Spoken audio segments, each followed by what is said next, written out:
I just looked up the street, saw a white SUV coming at us, not slowing down. I yelled at them to move, and I started running. A very close call for a San Marcos police officer, two of them, in fact, early this morning.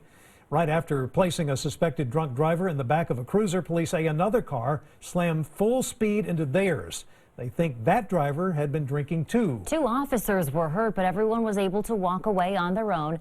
KXAN's Alex Capriello went to San Marcos to take a look at the damage and check in on the officers.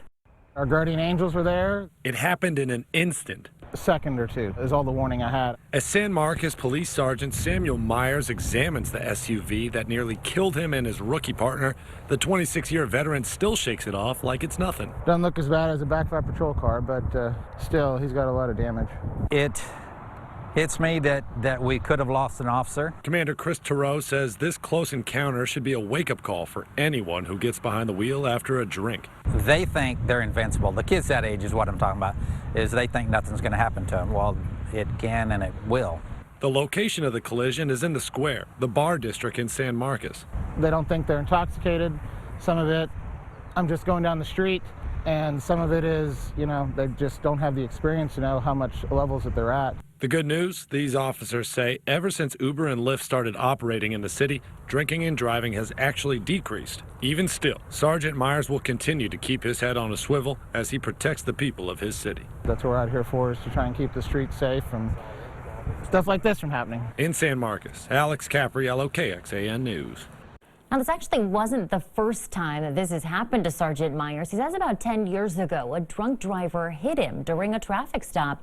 He says that experience led to his quick response during this crash. And looking at DWI crash data from the state, Hays County is a solid number 3 in our area. It's behind both Williamson and Travis counties.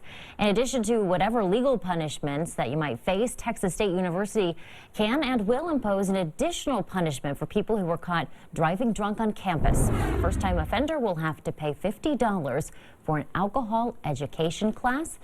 You'll also have to pay for any damage that you might have caused if there was a crash. Student will have to prove that he or she can have good behavior through a deferred suspension.